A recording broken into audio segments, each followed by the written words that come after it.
The chain around Alara Ironhold's wrists was meant for an alpha war prisoner, not a court healer, and every step proved it. Iron links banged against her shin bones as two palace guards dragged her through the eastern market toward the execution hill. Rain had turned the cobbles slick, but no one slipped. They had both hands free to throw things. Rotten peel, mud, spit. "Baron Witch!" someone shouted from a butcher stall. "Moon-cursed liar!" came from a balcony above. "She killed our Luna's babe." Alara kept her shoulders straight because she refused to give them the satisfaction of seeing her crawl. The chain bit into skin already rubbed raw. Her healer's hands, hands that had set bones, stitched torn throats, coaxed fevers down in children too poor for palace medicine, were bruised purple where the cuffs pressed. At the top of the hill, under the wolf banner of Northern Court, stood a long table of nobles. No judges, no witnesses called, no trial record etched. Just polished silver cups and hard faces. Queen Mother Isolde did not look at Alara as she spoke. By authority vested in this court, Alara Ironhold is stripped of office, name, and den claim for administering tainted herbs to her Luna Majesty. Alara's laugh came out ragged. "Tainted? You ordered those drafts from my own stores. Every jar was sealed in my sigil wax." The Master of Hunts sneered. "And your sigil wax was found broken." "Then someone broke it." Her voice cracked and sharpened. "Ask who had access to the birthing rooms. Ask who replaced my satchel. Ask—" "Enough," snapped Lord Fenric Vale, the Luna's cousin, scent rolling off him in old money, cedar, and contempt. "The Luna bled for 11 hours. She nearly died. The pup died. You stood beside her with blood to your elbows and told us to wait. I told you to keep her still while I stopped the hemorrhage." Alara strained forward against the chain. "You forced her to stand for a prayer rite in active labor. You made her kneel on stone while contractions were less than a minute apart. She needed rest, not priests." A hiss spread through the crowd at her tone, at an Omega speaking to alphas like that. Fenric's lip curled. Hear her? No remorse. No apology. "Because I did nothing wrong." The words hammered inside her chest but never reached her mouth. She had learned in court that truth was a herb too bitter for noble tongues. They preferred sweet poisons. Two temple scribes stepped forward with a brazier and branding iron. The iron's tip glowed white. A broken crescent. The mark for barren oathbreakers. Women declared unfit for pack and bloodline. The absurdity of it almost made her dizzy. They called her barren because no pup had ever quickened in her belly. Now they called her murderer because the Luna's pregnancy had ended in blood. Ilara had spent 10 years patching everyone else's families together, while her own emptiness became a joke whispered in corridors. "Final statement?" Isolde asked, bored, like she was approving grain ledgers. Ilara swallowed smoke and rain. "Yes. The miscarriage was no moon judgment. It was induced. I found bitterleaf residue in the Luna's mouth before she seized. Bitterleaf and pennyroyal together can rupture." Fenric slammed a silver goblet down. "Hear me, people of Northcourt. Even now she invents blasphemy to dodge blame." He nodded at the guards. They forced Alara to her knees. The world narrowed to wet wool, mud stink, and the scream of metal when the branding iron touched skin above her collarbone. Pain ripped through her like a hot saw. She bit through her lower lip to keep from howling. Blood filled her mouth, copper and rainwater. "Exile her," Isolde said. "Beyond the frost line. No den shelter, no court protection, no claim to aid. If she returns, she hangs."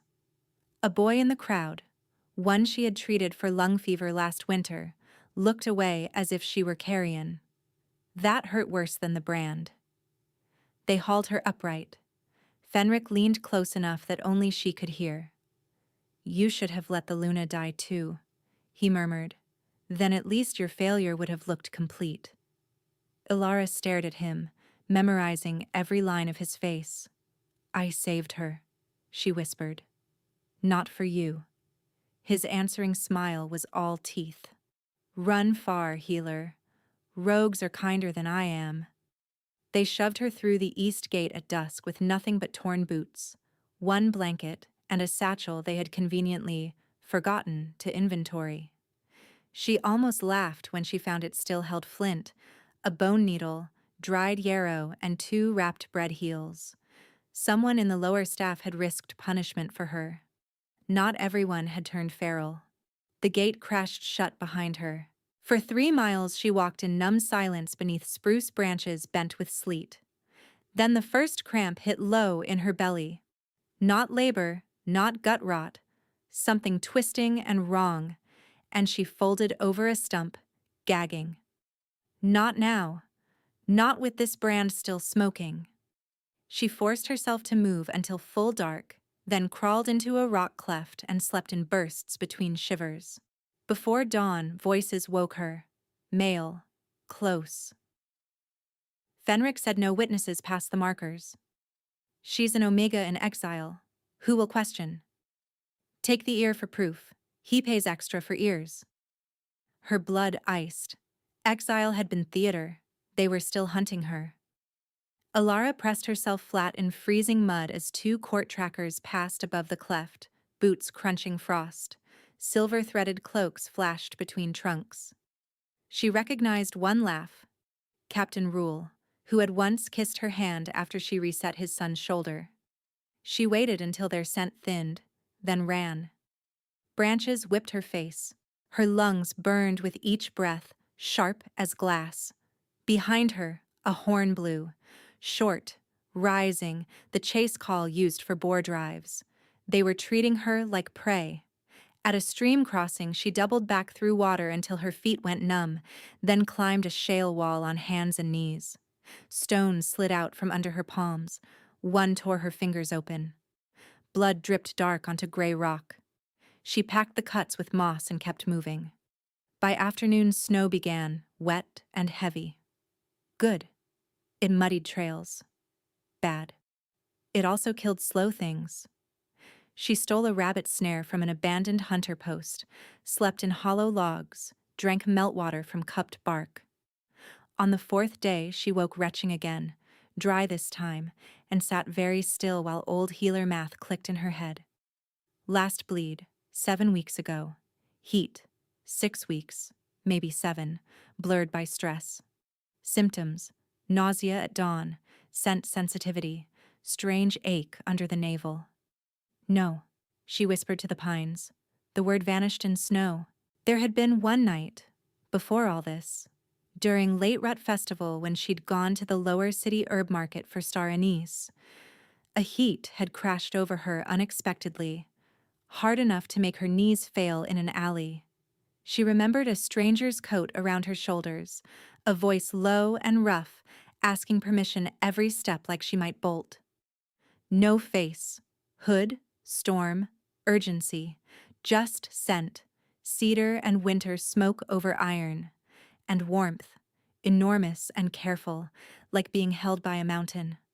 One anonymous night.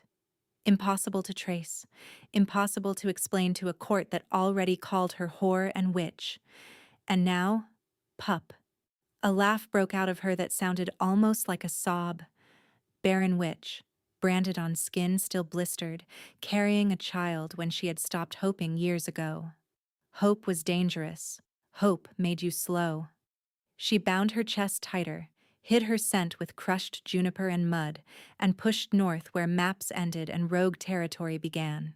By the time she found the cabin, she was more scar than woman. It sat high in the mountain fold, abandoned by trappers decades ago, roof listing, chimney cracked. Perfect. No roads, one narrow pass, a spring nearby and enough sunlight on the south wall for feverfew and mint. She rebuilt it with numb fingers and stubbornness, patched the roof with pine pitch and scavenged slate, dug a root cellar, set snares, planted hardy herbs in stolen pots. At night, she pressed both palms to her belly and breathed through fear until the small, steady thrum of life soothed her into sleep. Weeks became months. Her body softened where it had once been all function and discipline. Her scent changed, richer, honeyed with nesting heat she couldn't fully suppress. She spoke aloud sometimes so she wouldn't forget her own voice. "You are not a curse," she told the life inside her while grinding willow bark. "You are not an omen for men in crowns. You are mine." The mountain did not answer, but it held. Until the morning, it didn't. She was hanging bundles of lavender under the eaves when the ravens exploded from the tree line. A heartbeat later came the sound she had grown to fear more than wolves: organized movement, boots in snow, metal whisper against leather.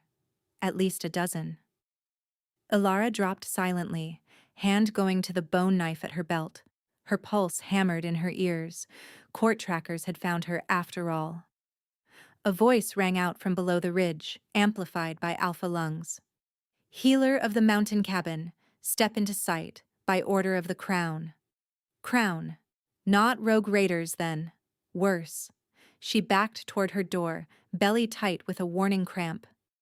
3 figures emerged between fir trunks wearing dark traveling armor chased in silver moonthread. Royal scouts. Their scents layered like a wall, trained and controlled.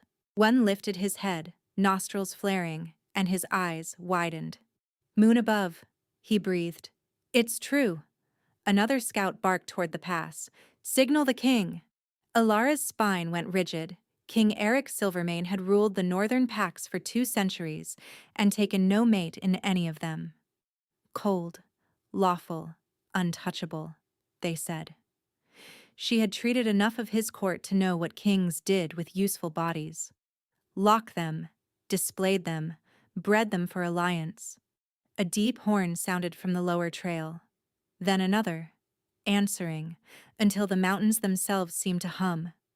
The first scout stepped forward, palms out in false peace. "Lady Ilara, do not run. You are under royal protection." "Protection?" Her laugh was thin. "I wore your court's chains." Snow swirled harder, wind carrying a new scent up the slope, cedar and cold iron threaded with winter smoke. So potent it hit her like a shove. Her knees almost buckled. No, not possible. Riders appeared between the pines, black cloaks snapping, wolf sigils bright against stormlight. At their center moved a massive gray stallion, and on it, a man in a dark crown, with frost on his shoulders and eyes like cut steel. King Eric dismounted before the horse fully stopped. He climbed the steps to her cabin as if pulled, each stride controlled and terrible. His gaze locked on her branded collarbone, then dropped to the curve of her belly. The air snapped. Ilara sucked in a breath and tasted him, cedar, iron, winter smoke, and the pup inside her rolled hard, a fierce kick low and hot. Something primal in her chest answered with equal force, terror and recognition braided so tight she couldn't separate them. Eric went white. One hand flew to his sternum as if stabbed from within. A growl tore out of him, deep enough to rattle her window glass. Behind him, every scout dropped their eyes. When he spoke, his voice was roughened by something far older than command. "No one," the Alpha King said, stepping across her threshold, "touches the mother of my heir." The word heir cracked through Ilara like ice splitting on a spring river. Her back struck the edge of the table. She didn't remember stepping away from him, only the shock of his scent filling her one-room cabin until it drowned out pine pitch, lavender, smoke, everything. Cedar, iron, winter smoke, the alley, the storm night. The stranger's hands braced on brick while he asked, "Can I touch you? Can I help?" Her body remembered before her mind did. "No," she said, but it came out breathless, unsteady, not the sharp refusal she meant. Her wolf surged up under her skin, pacing, pressing at her ribs. Heat licked low in her belly, bright and startling, and the pup answered with a hard, rolling kick that made her gasp. Eric's eyes flared gold. He took one sharp inhale like a man punched in the lungs. Every muscle in his body locked. His jaw clenched so hard she heard the grind of his teeth over the storm wind. Behind him, on her porch, armored men shifted in alarm. One of them, captained by his braid beads, started up the step. "Your Majesty." "Out." Eric never looked away from Alara. The command dropped like an axe. "No one crosses this threshold." Boots retreated instantly. The door closed with a heavy thud, leaving only the two of them and the thunder rolling over the mountain. Ilara gripped the table until her fingers hurt. "You don't get to claim me because of a scent." His nostrils flared. She watched him fight himself, watched it in tiny betrayals, the twitch in his hand, the pulse hammering in his throat, the way his shoulders wanted to square and shield and possess. Alpha instinct, ancient and brutal. Brought my court because if I came alone, they would move against you while my back was turned. A flash of lightning whitened the window. In it she saw the dark crown on his brow, the silver-threaded armor, the man who could sign laws and deaths before breakfast. She also saw the impossible. His left hand braced against the doorframe like he needed it to stay upright. The bond pulled again. Hot, magnetic, terrifying. It felt like a thread tied from her sternum to his, tugging every breath into the same rhythm. For one dizzy second she wanted to cross the room, bury her face in his throat, and breathe until the shaking stopped. Just as fiercely she wanted to bolt into the snow and never let him touch her life. "You," she whispered, because the truth had teeth now. "It was you in the lower city, during late rut." His mouth parted. "Broodmare?" His expression changed. "Not broodmare?" His expression changed. Not softer exactly, but wounded in a way she had not expected from him. "I did not know your name that night. You were masked in market dye and fever scent. I gave you mine, and you told me to forget titles and keep my mouth useful."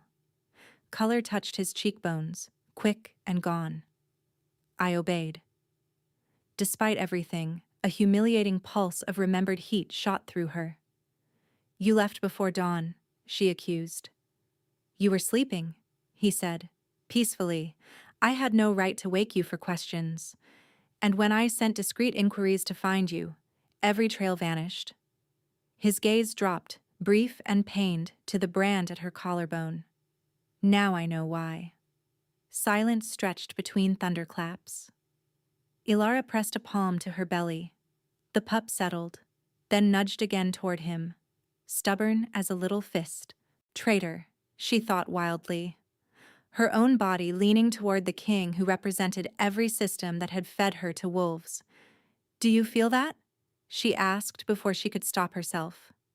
His eyes snapped to her hand. For the first time, fear bared clean across his face. Not fear of battle, fear of hurting. "Every second since I stepped onto your land." The thread between them thrummed. She hated it. She craved it. The cabin seemed too small for what was happening inside it. Her skin hummed. Static crawled over her arms. When he took one slow step closer, warmth hit her like opening an oven door in winter. Her wolf pushed forward, urgent and aching, her mind shoved back with equal force. "Stay there," she said. He stopped instantly. Not a feint. Not a delayed dominance game. Immediate obedience. Ilara blinked. "You listened." A humorless huff escaped him. "I am an alpha, not a barbarian." "You're a king." "Yes." His eyes held hers, steady, unflinching. "Which means if I fail to control myself, everyone pays for it." Outside, wind slammed sleet against the shutters. Inside, his scent wrapped around her in slow, relentless waves. He looked carved from winter and restraint, but his hands shook once before he locked them behind his back. "I can order your transport to the palace infirmary," he said. "Best wards, best guards." "No." The answer came feral fast. "I don't leave this cabin." "Understood." She stared at him, waiting for argument, coercion, command. None came. Instead, he inclined his head, the movement formal enough for court yet strange in her kitchen, beside her hanging lavender and cracked clay bowls. Then the court comes here. But hear me clearly, Alara Ironhold. No one enters, examines, advises, or lays one finger on you without your consent. Not even me. Her pulse stumbled. He knew her full name. Not traitor. Not barren witch. Alara Ironhold, as if the court had never stripped it. Why?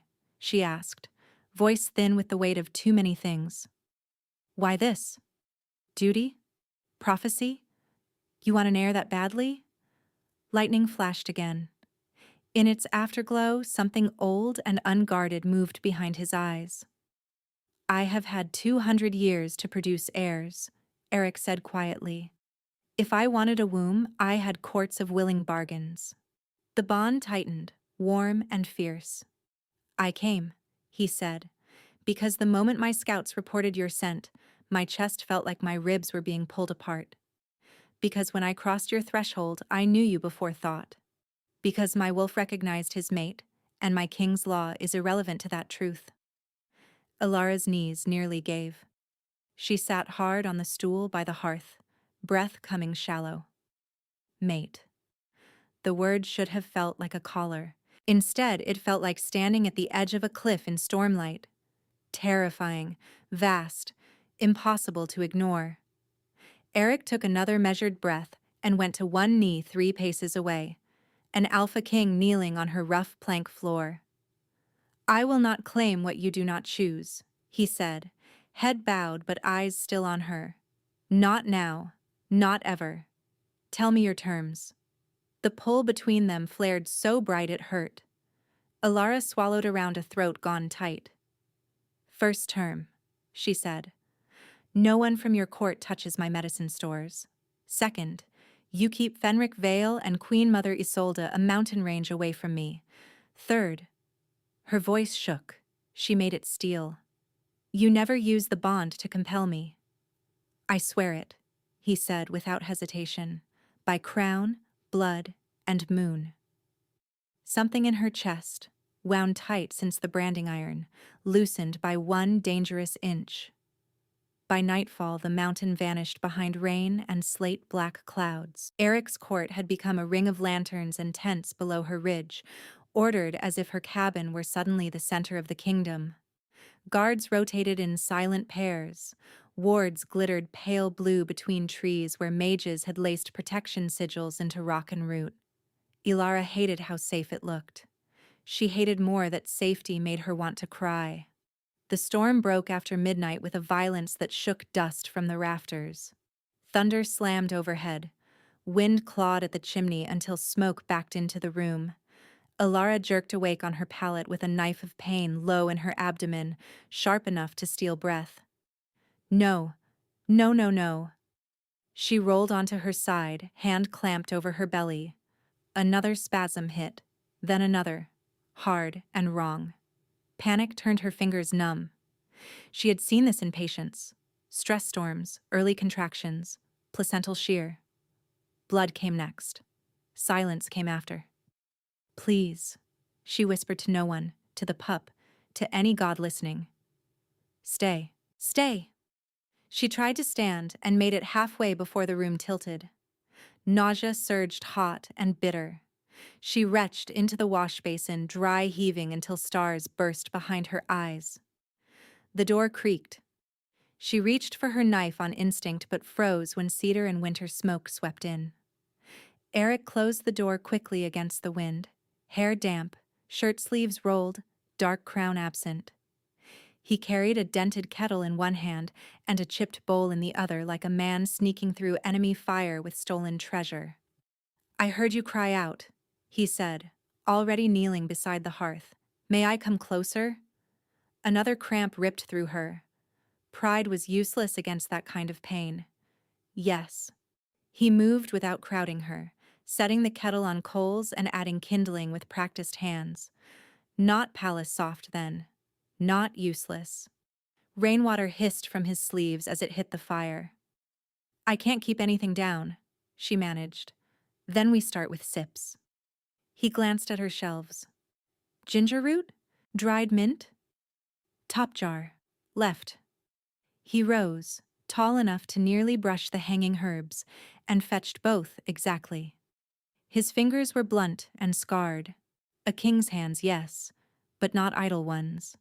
He sliced Ginger with her kitchen knife too thickly, cursed under his breath, and tried again. A laugh escaped her, weak and surprised. He looked over, wary. What? You cut roots like a soldier. I am a soldier. Not in your own kitchen. His mouth twitched, almost a smile. In my own kitchen I burn water. The kettle steamed. He poured, waited, tested heat with his wrist, then carried the bowl to her with both hands. She expected an order to drink. Instead, he held it near and waited. Can you sit? He asked. She nodded once. He slid an arm behind her shoulders, pausing until she leaned into the support herself. Heat poured off him, steady as banked coals. She took a sip. It stayed down. Another. The pain eased from knife to ache. Sweat dampened her temples. Strands of hair clung to her face and throat. She reached to shove them back, hand trembling. Eric set the bowl aside. May I? He asked, lifting the bone comb from her blanket. She stared at him. You know how? No, he said honestly. But I can learn in 30 seconds if you instruct me. Against all reason, it softened her. Start at the ends, she murmured. Not the scalp, or you'll pull. He obeyed exactly, movements careful to the point of reverent. Clumsy, yes. Once he caught a tangle and muttered an apology so immediate it felt absurdly tender. He gathered her hair away from her sweating skin, divided it wrong, restarted with grim concentration, and finally produced a rough braid that sat off-center but held. There, he said, sounding almost proud. It's crooked. I govern a kingdom, not a salon. Despite the ache, she smiled. It faded when another wave of fear rose. I thought I was losing the pup. His hand flattened over his own sternum, as if that old invisible wound still burned there. Are you bleeding? No. Then breathe with me. He did.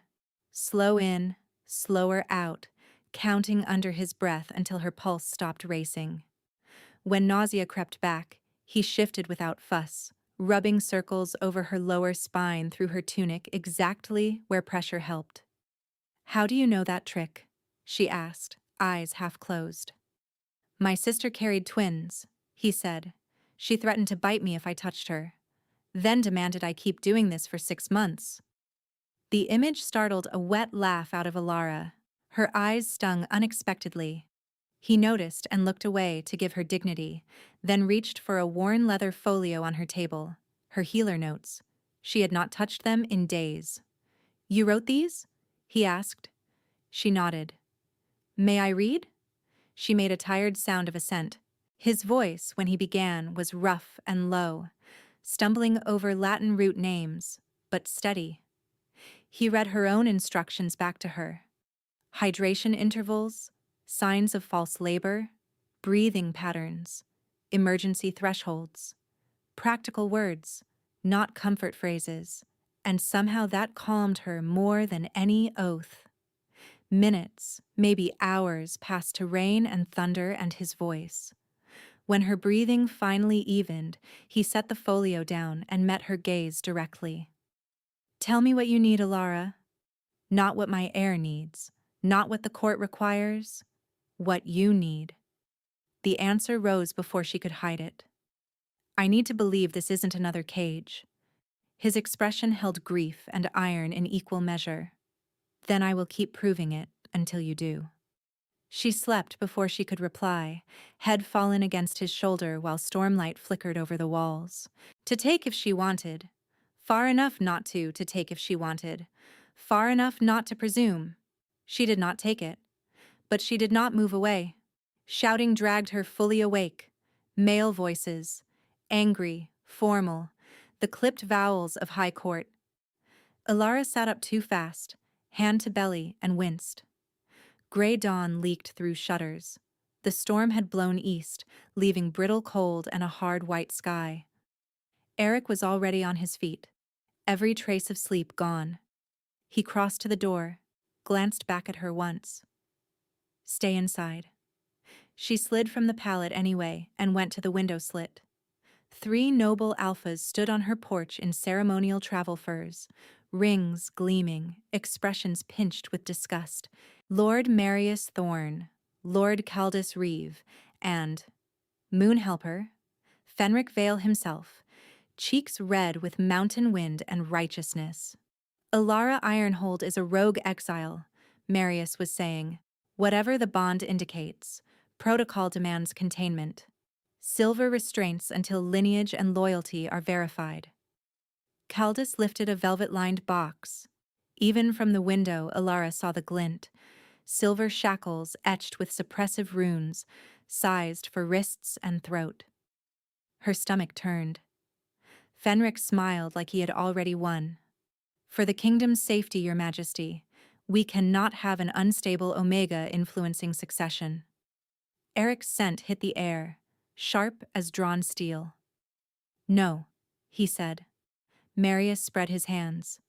You are compromised by mating instinct. We anticipated as much. The Regency Council will oversee. He didn't finish. Eric moved too fast to track. One heartbeat, Marius was speaking. The next, his back slammed into the cabin wall hard enough to rattle the window. Eric's forearm pinned his throat. Gold flared in the king's eyes, not feral, focused, lethal. Listen carefully, Eric said, voice low enough that everyone on the ridge went silent. You came to my mate's door with chains. Marius clawed at Eric's wrist, boots scrabbling on wood. Your Majesty, Caldus started. Eric snapped his head toward him. Kneel. The single word carried alpha command honed over centuries. Caldus hit both knees before his pride could catch up. Fenric remained standing for half a second too long, then dropped with a snarl swallowed behind clenched teeth. Guards ringed the clearing, tense and watchful. No one intervened. Eric released Marius just enough for him to breathe and looked to the assembled witnesses, captains, scribes, mages, every rank that mattered. Record this, he said. A scribe fumbled for wax tablet. By sovereign authority, effective immediately, any threat, coercion, restraint, or insult directed at Ilara Ironhold, recognized as my fated mate and protected mother under moon and crown, constitutes treason against the throne. The words rang across frost and stone. Ilara stared, stunned, as he continued. Existing exile decrees issued without trial are suspended pending tribunal review. Any official who enforced unlawful punishment in this case will be investigated. Any who attempt contact with Lady Ilara without her consent will lose rank, title, and lands before sunset. Fenric's face went blotchy with rage. You would upend law for a womb? Eric released Marius fully and stepped toward Fenric with terrifying calm. No, he said, for justice, something you have never confused with convenience. Fenric opened his mouth. Eric didn't let him. Bow, the king said. Fenric's spine went rigid. I am Lunakin. You are on my mountain, Eric said softly. Bow to her. For one electric second, Ilara thought Fenric would refuse and die for it. Then, inch by inch, he lowered his head toward her cabin door. One by one, the others followed. Marius choking and furious, Caldus pale, the whole cluster of perfumed power bending in the snow until their breath steamed against her porch planks. Eric turned to his captain. Personal guard at this door, rotation every 2 hours, no exceptions. Yes, sire. Then Eric faced the kneeling lords one last time. You will address her as Lady Ilara until she chooses otherwise. You will remember that my restraint is not your protection. Dismissed.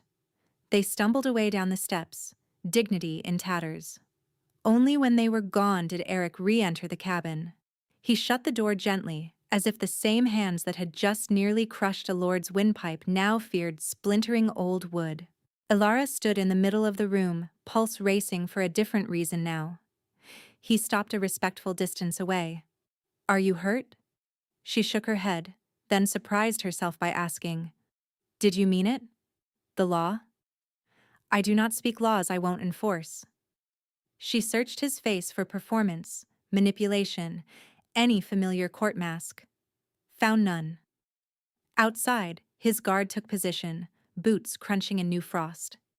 Inside, the cabin felt less like a trap and more like contested ground she might actually keep. Elara exhaled slowly. "Thank you," she said, the words awkward from disuse. Eric inclined his head, almost formal, almost shy. "Always." Elara let herself believe, Elara let herself believe, just a little, that she might not have to survive this alone. A knock sounded 3 breaths later, 2 short, 1 long, the pattern of Eric's guard. He opened the door a handspan, listened, then looked back at Elara. "Captain Soren requests immediate counsel. Intelligence from the South Roads." Alara's new fragile thread of calm tightened. "About me? About anyone who speaks your name?" His mouth went flat. "May I have this meeting here?" She hesitated, then nodded once. "No more than 4 people. No one touches my shelves." "As you command, Lady Healer." It should have sounded mocking from a king. It didn't. Within minutes, boots thudded on her porch. Captain Soren entered first, broad-shouldered, scar down one cheek, eyes carefully lowered before he lifted them to Elara. Behind him came a parchment-thin intelligence master named Ilya, and a gray-robed archivist carrying sealed dispatch tubes. Eric remained standing, one hand braced on the back of her chair as if anchoring himself. "Report." Soren spread a map on Elara's table, pinning corners with her mortar and pestle. 3 villages between Frostline and Greywater turned out overnight for a preacher called Raven Blackwood.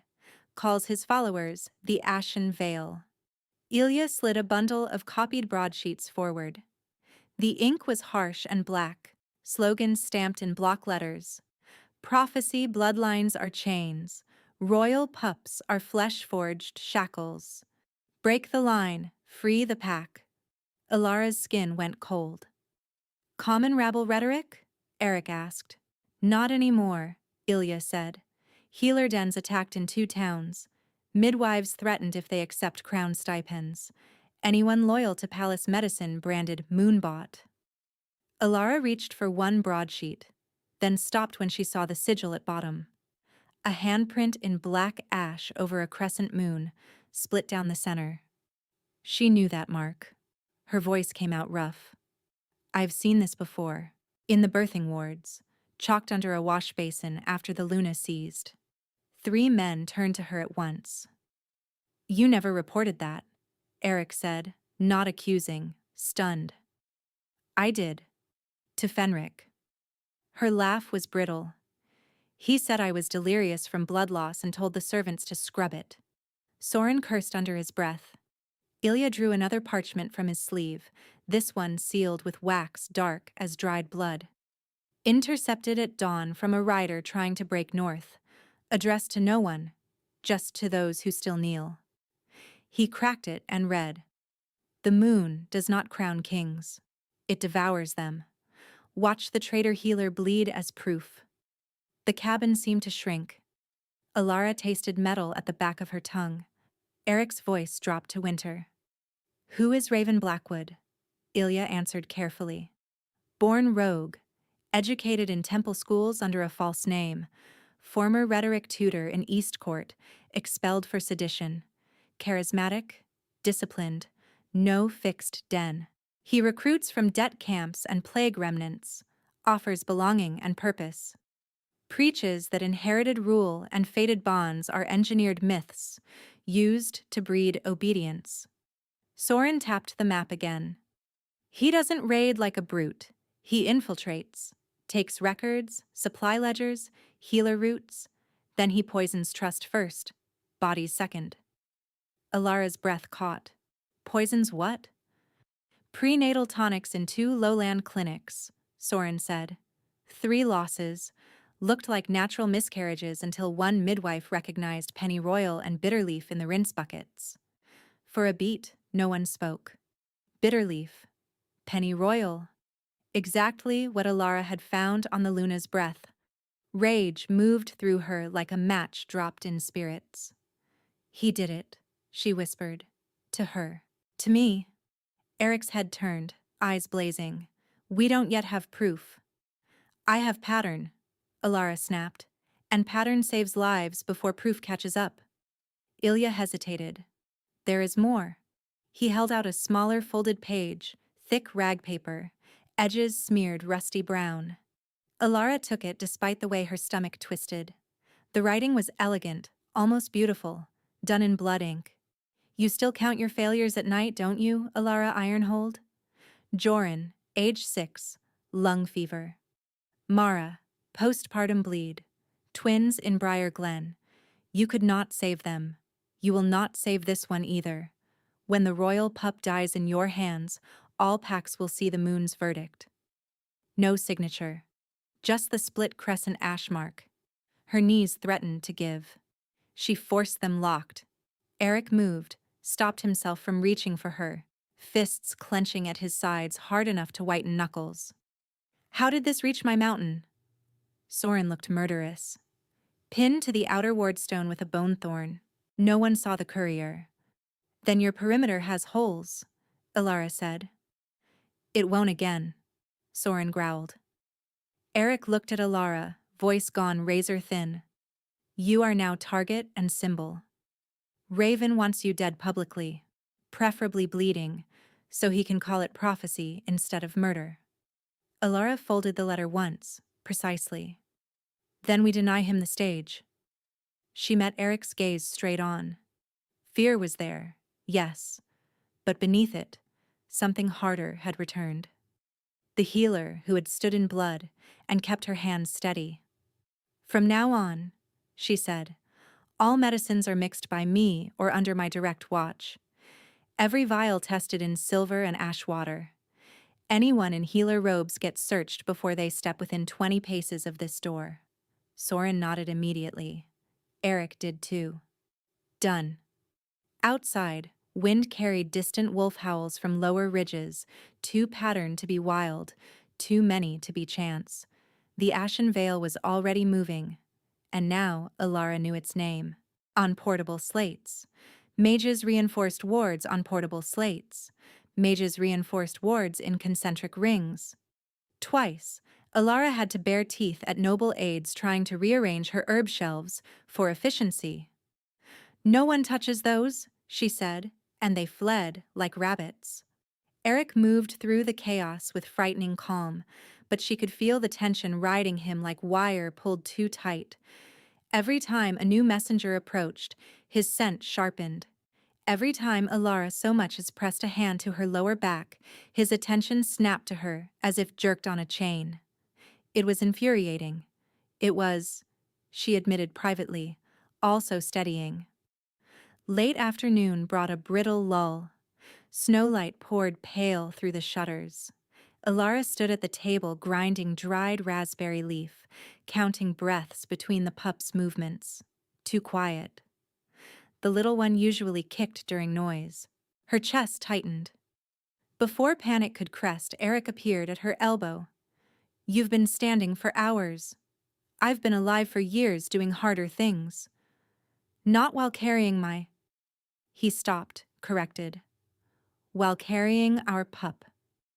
The word hour hit her low and hot. She set the pestle down harder than intended. Don't do that. Do what? Say things like we are already settled. She gestured between them, frustrated at language itself. Some moments you feel like shelter, Eric. Others you feel like a storm with a crown. He absorbed that without flinching. Fair. She blinked. That's all? He leaned one hip against the table, careful not to touch her unless invited. Would you prefer argument? No, I just. She dragged a hand over her face. I spent years surviving men who spoke for me. I don't know what to do with one who asks.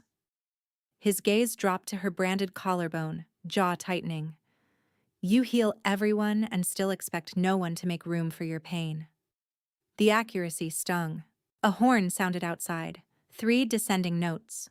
Soren entered, expression grim. 2 traders caught at lower camp with forged healer sigils and vials hidden in flour sacks. One bit through a poison capsule, the others alive, barely. Ilara straightened. Bring me the vials. Soren handed over a wrapped bundle. She unsealed one glass tube, waved scent toward her nose, and nearly gagged. Sweet anise to mask it, she said. Under that, yes. Bitter leaf extract, pennyroyal concentrate, and crushed moonseed. She looked up, fury cold and clear. This doesn't cause immediate death. It mimics stress loss over 12 to 24 hours. Eric's eyes went lethal. Designed for plausible grief. Designed for blame, Ilara corrected. The mother blames herself. The pack blames the healer. No assassin needed. Soren swore. Interrogation team is ready. Want the king present? No, Eric said. If Raven's people expect brutality, give them none. Give them truth and silence. I want names, routes, and who supplied the robes. Soren left at a run.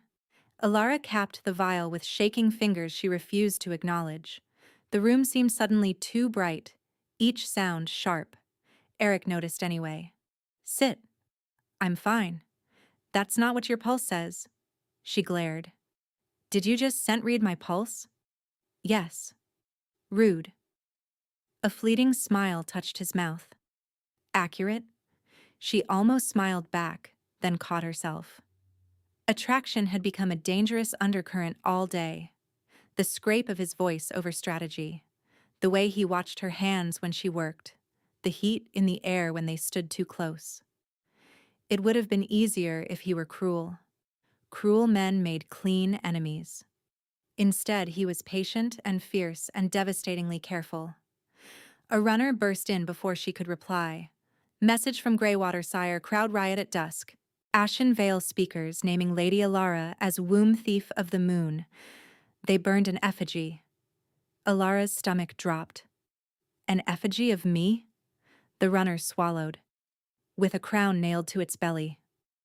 Eric dismissed him with a nod and turned to her, voice low. This is what Raven wants, to isolate you, turn every fear in the kingdom into your face. Ilara looked at the blood ink letter still folded on the table. Old names burned behind her eyes, patients she hadn't saved, screams she still heard at night. Raven had reached into those wounds with surgical precision. And still, beneath the fear, anger blazed hotter. Then he picked the wrong healer to haunt, she said. Eric's answering look was almost feral pride. Dusk settled violet over the snow. For the first time all day, no one knocked. Ilara found Eric outside by the spring behind her cabin, where steam rose in thin ribbons from water unfrozen by underground heat. He had removed his cloak and crown both. Shirt sleeves rolled again. Forearms braced on the split-rail fence as he watched the tree line. She stepped beside him, not touching. Their scents braided in the cold air, unfamiliar and increasingly impossible to ignore. Couldn't sleep? He asked. Couldn't breathe in there. He nodded once. Silence stretched, companionable and taut. After a while, he said, I should tell you something before gossip does. She waited. I was mated once. Briefly. 2 lifetimes ago. His eyes stayed on the dark furs. Political bond, she was kind. We were not fated. She died in a border fever before winter's end. Ilara turned, surprised by the rawness in his tone. I spent the next century refusing every alliance, he continued. Court called it discipline. Truth was simpler. I would not build a family on bargaining again. The mountain wind hissed through pine needles. Why tell me now? She asked softly. Because you keep looking at me like I might put a crown over your throat and call it devotion. He finally met her eyes.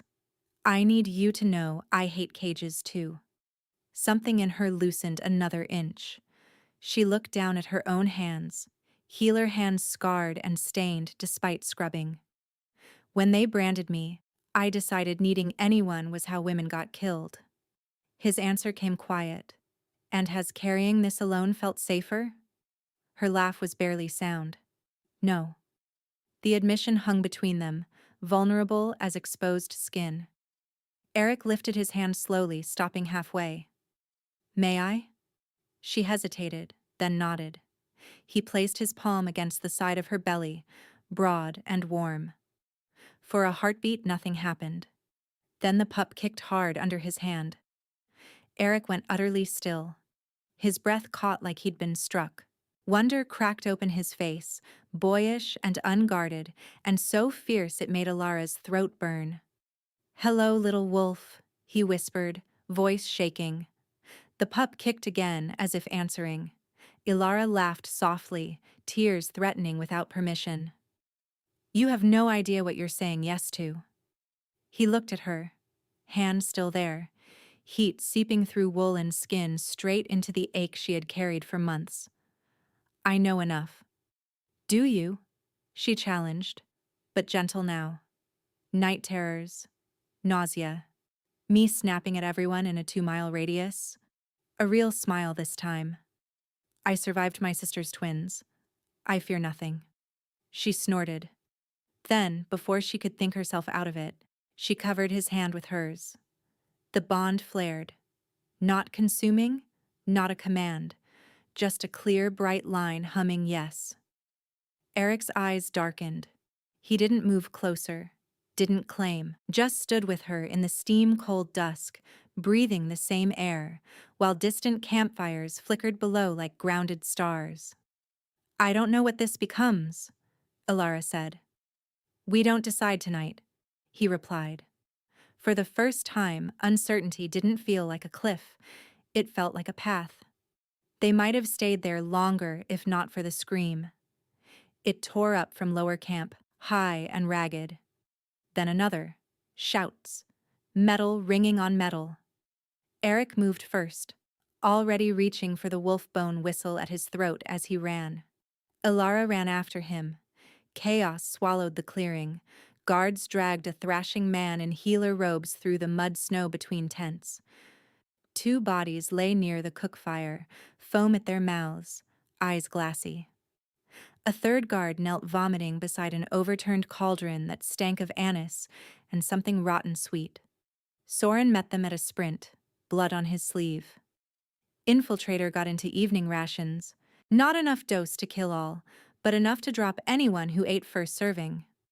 We caught him before he reached the upper path. The prisoner spat black saliva and laughed through broken teeth. Too late. Ilara shoved past both alphas and dropped beside the collapsed guards. Pup or no pup, healer instinct overruled everything. She pried open an eyelid, checked pulse, thready but present, then sniffed the froth. Moonseed and chokevine, she snapped. Get charcoal slurry now, salt water. Keep them upright. If they aspirate, they die. Medics moved. Eric hauled the prisoner up by his collar. Who sent you? The man grinned, gums bloody. You can't guard every cup, King. Soren barked. Search every tent, every barrel. A page stumbled toward Ilara from the supply wagon, clutching a lacquered tray. Lady, this came for your evening tonic. From the healer annex, said urgent. Ilara froze. On the tray sat a ceramic mug lidded in cloth, steam still rising. Tied to its handle was a strip of parchment marked with her own sigil, perfectly copied. Her stomach dropped to ice. Don't touch it, she said. Too late.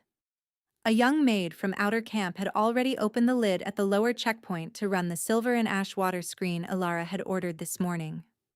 Whatever had been worked into the damp cloth had smeared across her fingers when she handled it.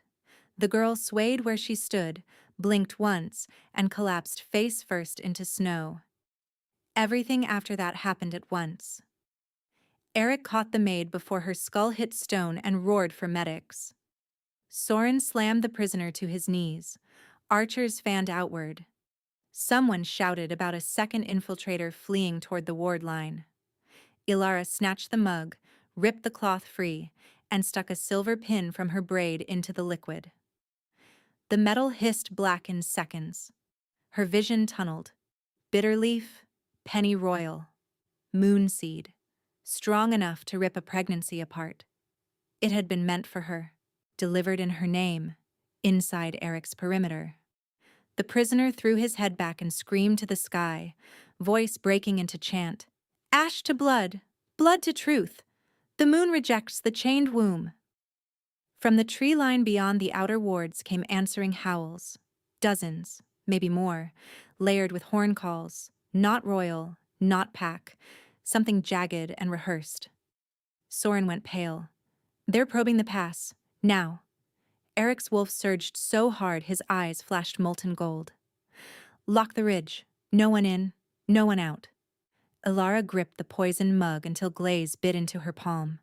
The maid in Eric's arms began to seize, and from somewhere in the dark, carried on wind and firelight, a new voice rang out.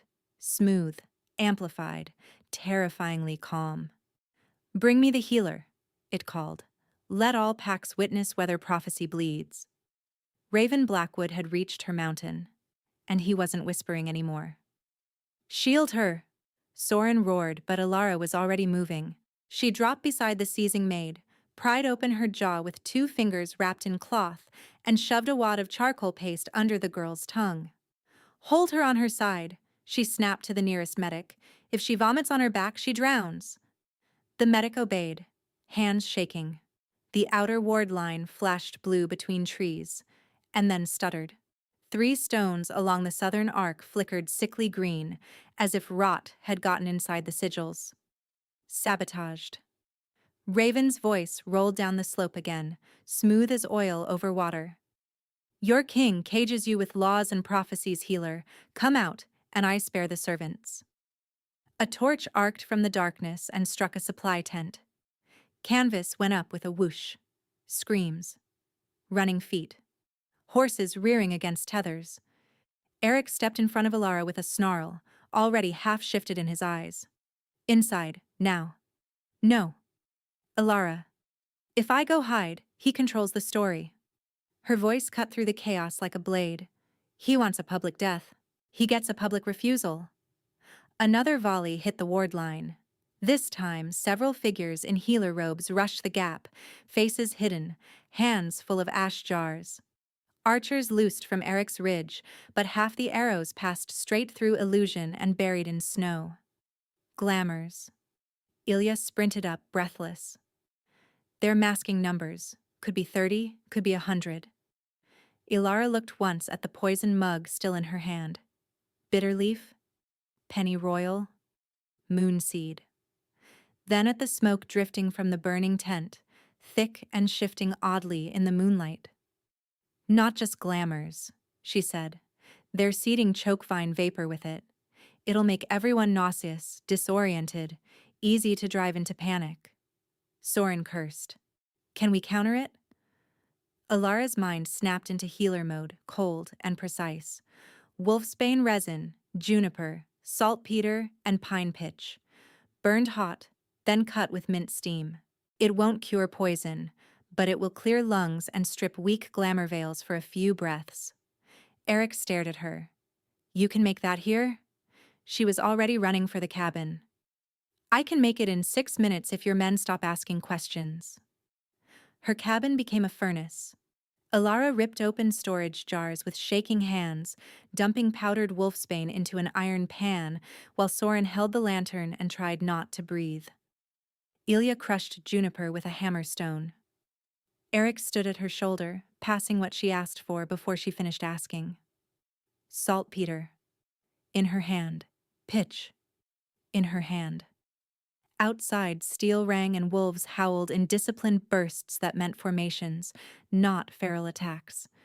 Raven had trained them. Ilara stirred until the mixture went from black to shimmering green-gray.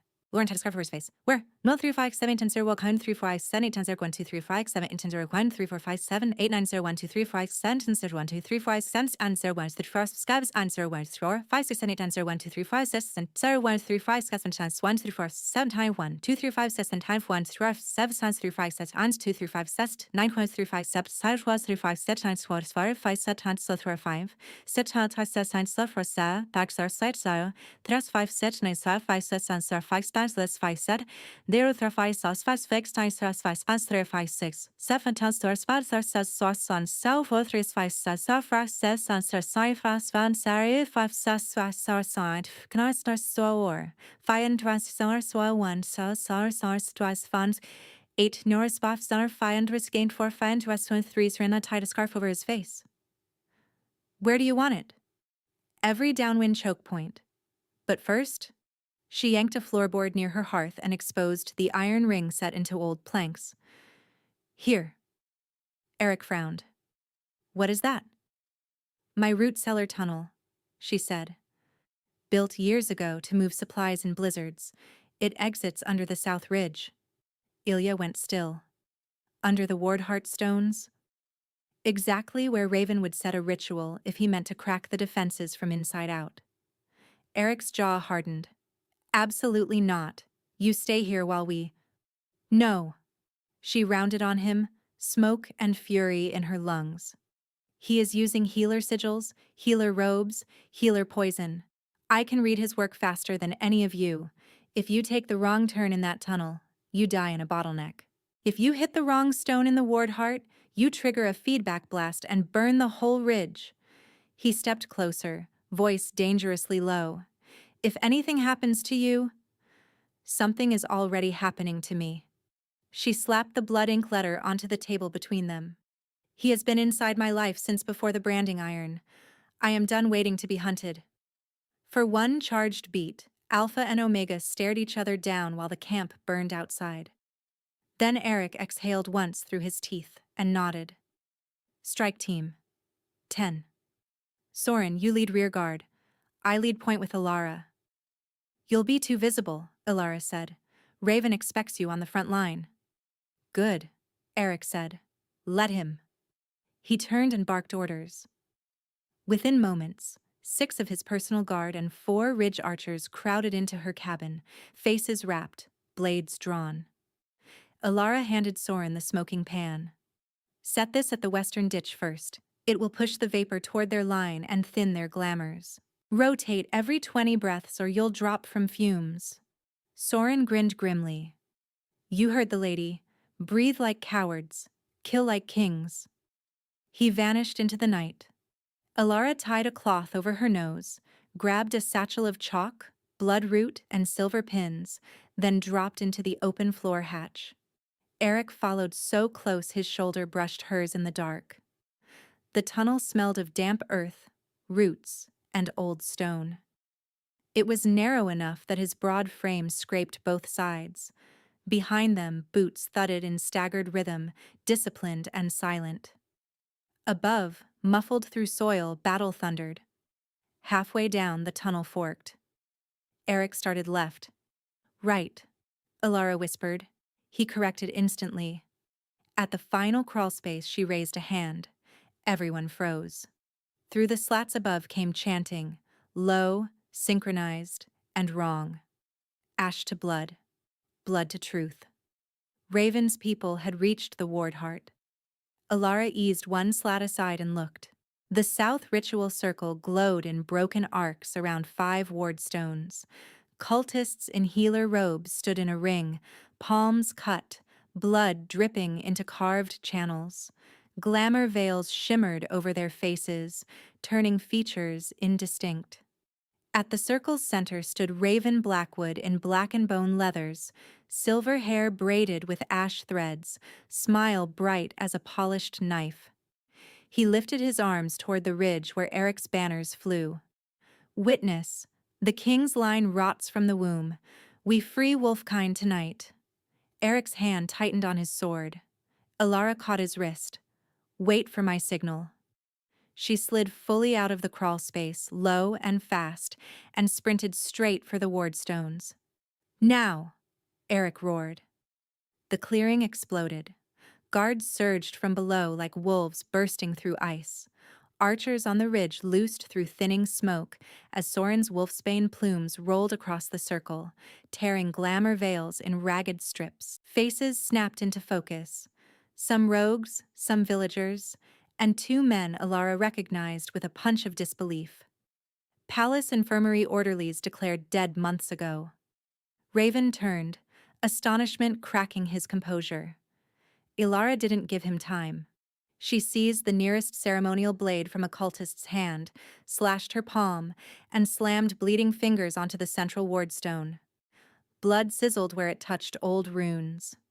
"In witness of moon and medicine," she shouted, voice carrying over steel and screams, "I invoke Counter Sigil Ironhold 9.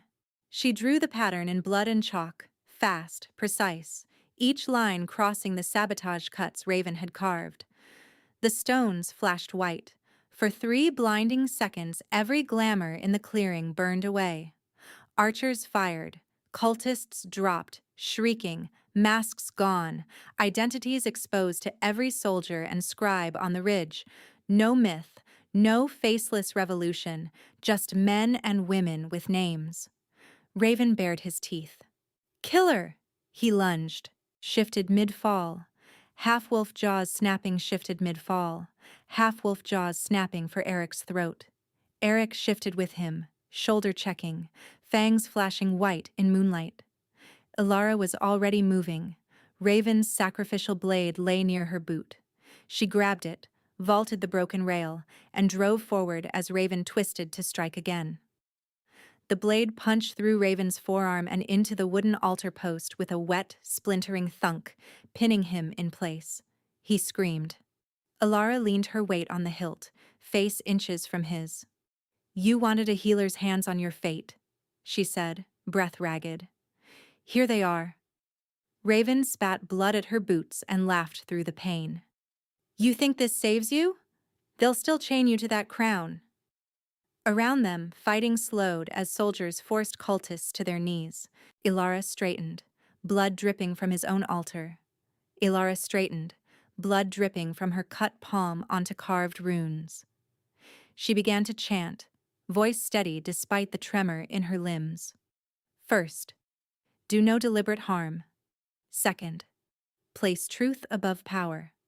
Third, the patient is never a symbol. The healer's oath. Raven flinched like each line was acid. "Don't you dare? You mocked this oath while poisoning mothers." Her voice sharpened. "You wore our robes to hide murder." Moonlight broke through torn clouds and hit the blooded sigils at her feet. The counter sigil answered, white fire racing through the channels Raven had carved. It climbed the blade, crawled up his pinned arm, and struck the false marks inked across his skin. He howled. Ash-black tattoos, his cult's untouchable prophet marks, blistered, cracked, and burned away in strips. "Chosen! Chosen by fear," Ilara said. "He chosen. Chosen by fear," Ilara said.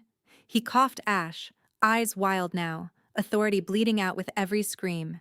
"Prophecy is a cage," he snarled. Ilara met his gaze without blinking. "No, your fear is." Eric stepped up behind her, chest heaving, blood at the corner of his mouth. He shifted fully back to human with brutal control and drew his king's knife. When he spoke, his voice carried to the tree line. Raven Blackwood, by witnessed confession, attempted regicide, mass poisoning, and treason under war law. Sentence: death. Raven jerked against the pin, suddenly small beneath the moon and all those watching eyes. "If you kill me, I become martyr." Eric's expression went glacial. "Not tonight." He took Raven by the jaw, quick and final, and broke his neck with a single clean twist. The body went slack against the altar post. Silence fell hard. Then Soren's voice cracked across the clearing. "Lay down arms. Your leader is dead. Drop steel and live to stand tribunal." One by one, Ashen Veil fighters let weapons fall. A few bolted. Archers dropped them before they reached the trees. Ilya emerged from smoke with 2 scribes and a crystal recording prism glowing in his hands. Counter-sigil capture is clean, he called to Eric, eyes wide. Faces, voices, ritual sequence, all of it. Proof. Ilara's knees buckled on the release of adrenaline.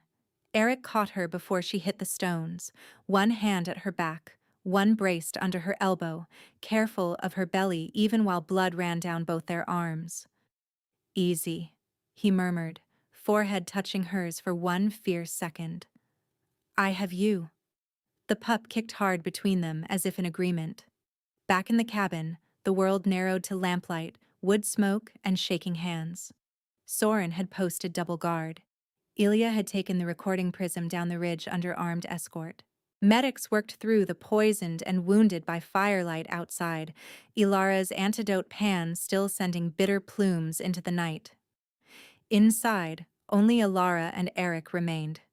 She stood at the wash basin trying to scrub Raven's blood from her fingers. The water pinked, then red again. Her body trembled from battle, from fear delayed too long, from the relentless hum of the bond now that the immediate danger was over. Eric approached and stopped a step behind her. May I touch you? She looked at him in the basin's warped reflection, hair loose from braid, cheeks streaked with soot, throat marked by old brand and new life, and saw him just as wrecked. Blood on his jaw, shirt torn at shoulder, eyes still molten at the edges from contained wolf. Yes, she whispered. He set his hands on her waist, gentle, grounding. Heat poured into her chilled skin. She turned in his hold, palms flattening against his chest. Listened when I said no hiding. His mouth was open, and she could see the way his tongue moved. I almost lost you, he said, voice rough. You didn't. She swallowed. Because you listened when I said no hiding. His mouth curved, pained and proud. My reckless healer. My overbearing king. A breath of laughter between them, fragile and real. Then the bond surged. Need, relief, fierce possessive tenderness from both sides until Ilara's knees went weak. She understood suddenly that if she left this night unsealed, fear would keep gnawing holes in them. Choice had to be made out loud, in full consciousness, not in heat or panic. She lifted her chin, exposing the junction of neck and shoulder where pulse fluttered fast. Eric Silvermane, she said steadily, I choose you, not prophecy, not crown, you. Do you understand? His entire body went still. Yes, he breathed. Then mark me. His eyes flared bright gold and then softened with a reverence that stole her breath. Are you certain? I am. He cupped the back of her neck, thumb brushing once over her pulse in silent question. She leaned into it in answer. Mine, he whispered, voice breaking on the word. Ilara's fangs pressed against her lower lip. Yours, mate. He bent and set his mouth to her skin first, warm, open, a kiss where the bite would go. Then his fangs sank in. Pain flashed sharp and white, a crack of lightning from throat to spine. Ilara gasped, fingers digging into his shoulders. Heat followed instantly, flooding the wound, turning the pain molten, intoxicating. The bond roared open between them, cedar and iron and winter smoke braided with her lavender, juniper, and wild mountain rain. She felt his devotion slam through her like a vow made flesh, protect, honor, cherish, fierce enough to bring tears to her eyes. He held the bite just long enough to seal, then licked the mark, shuddering as if the sensation tore through him too. Ilara, he whispered against her skin, wrecked. Mine, mine, mine. She was shaking, half from ache, half from pleasure, wholly from the dizzy rightness of it. Then she pushed him back just enough to meet his gaze. My turn. He bared the mark side at his neck without hesitation, tilting his head in offering, a king presenting throat to no one but her. Yours? She asked, because consent was sacred. His answer was immediate. Yours, mate. Ilara rose on her toes and bit. His skin gave under her fangs with a deep salt iron taste. His groan rumbled through her hands where they gripped his shoulders. Heat blasted through the bond again, but different now. Equal. Two-way. Not claim laid over submission, but a loop closed. She sent everything with the bite. Her stubbornness, her scars, her promise to stand beside, not behind. He took it all, shaking with it. When she released him, both of them were breathing hard. The room smelled like fused scent and storm break. The pup kicked hard, then settled low and content, a heavy, reassuring warmth in her belly. Ilara laughed wetly, forehead dropping to Eric's. He approves, she murmured. Eric wrapped both arms around her, gathering her close without crushing. My queen, my healer, my heart, he whispered into her hair. Her throat tightened. She touched the fresh mark on his neck, then the one burning on hers. My king. Mine. Yours, he answered. Mate. He exhaled like prayer. Mate. They stood that way for a long time, swaying slightly in the lamplight while wind combed the eaves and guards paced outside. No chains, no bargains. Just chosen bond settling into bone and blood until the frantic edges of both of them finally eased. The great hall of Northcourt smelled of beeswax, cold stone, and too many witnesses.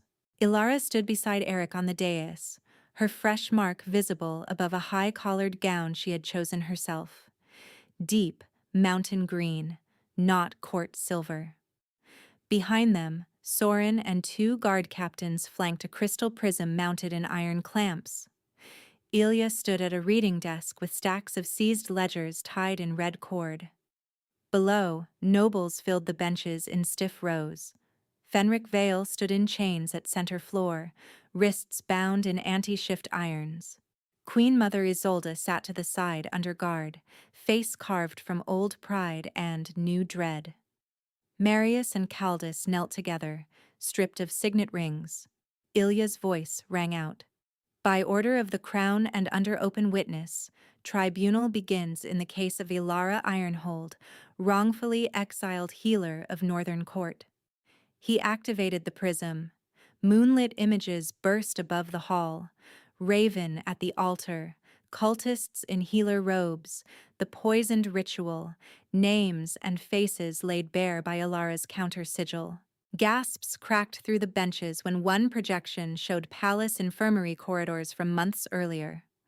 Orderlies swapping sigil wax, ledgers altered, prenatal tonics relabeled. Then came the image that broke the room. Fenric in a private chamber, taking a satchel marked with the Ashen Veil split crescent and saying, clear as steel, if the Luna loses this one, we bury the scandal with the healer. Isolde went gray. Fenric lunged against his chains. Forgery! Witch trickery! Soren strode down, slapped a sealed ledger onto the evidence table and opened it to pages of bribe marks in Fenric's own hand. Matched by 3 scribes and blood sealed. Ilara stepped forward before Eric could speak. Her voice carried to the far pillars. You branded me Baron Witch without trial, she said to the hall, to Fenric, to all of them. You called negligence what was sabotage. You called grief justice because it was convenient. She turned to Isolde. Your decree exiled me. You did not ask for evidence. You asked for silence. Isolde's chin trembled once. I believed my nephew. And I believed my court wanted truth. Ilara's laugh held no humor. We were both wrong. Eric rose. Verdict. For Fenric, treason, conspiracy to commit murder and perversion of royal justice. Sentence, life confinement in Frostwall black cells, lands dissolved to reparations for victims' families. For Isolde, removal from Regency authority and permanent confinement to Temple Cloister under guard. For Marius and Caldus, titles stripped for attempted coercive restraint of a protected royal mate. Military service under Soren's command for 10 years. When the gavelstone fell, the hall shook with the sound. Then Eric did something no one expected. He took Alara's hand and led her to the front of the dais. "I'll hear this," he said. "Ilara Ironhold is cleared of all charges. Her name, lands, and honors are restored. By bond and by law, she is Royal Luna Consort and High Healer of Northern Court." The herald offered a circlet of woven silver and mountain rowan. Ilara looked at it, then at Eric. "I'll wear it," she said quietly, audible in the stunned silence, "on one condition." Eric's mouth curved. "Name it." "Justice reforms ratified today. Trial rights for Omegas and Rogues. Independent healer review in all maternal deaths. Exile decrees abolished without tribunal." A rustle of outrage from old blood benches. Eric didn't look away from her. "Done." He set the circlet on her head himself. Cheers rose first from the lower galleries. Healers, soldiers, servants, rogues with new treaty bands on their sleeves, then spread until even the rafters seemed to hum with it. Spring wind smelled of thawing earth and rosemary when Alara opened the door of her mountain cabin and heard 3 babies crying at once. She smiled and pushed inside. What had once been one room and loneliness was now a bright, bustling sanctuary clinic. New timber wings hugged the old walls, cots lined the sunroom. Shelves held labeled jars under lock and ledger. A painted sign over the hearth read, "Ironhold Sanctuary. Crown protected. Pack welcome." A rogue teenager with a broken wrist sat beside a merchant's wife in late pregnancy, both being scolded equally by an elderly midwife from Greywater. At the far table, Ilya argued with a village schoolteacher about vaccination records while pretending not to bounce the infant strapped to his chest. Soren ducked through the doorway carrying sacks of grain and a basket of letters. "Morning, my Lady Menace." "Alara," she corrected automatically. He grinned. Alara." Eric came in behind him with snowmelt on his boots and their son in his arms. Dark hair, fierce lungs, eyes already too observant. The pup, Prince Kalen to the court, Little Wolf, to everyone who mattered, reached for Alara the instant he saw her.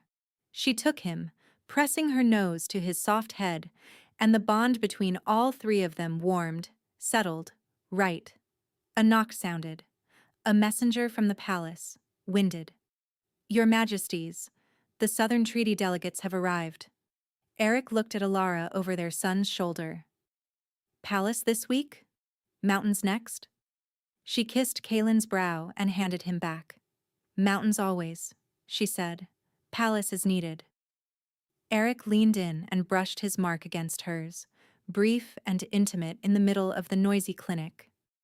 "Mine," he murmured. She smiled, fierce and amused. "Yours, and you're late to rounds, mate." He groaned theatrically and took the stack of patient charts she shoved into his hands. Outside, wolves called across the pass, Royal Guard and Rogue Patrol answering each other in the same pattern now. Inside, a newborn hiccuped. Someone laughed, and Alara Ironhold, once chained, exiled, and named Baron Witch, walked back into the heart of her sanctuary with her king at her side and her future in her arms.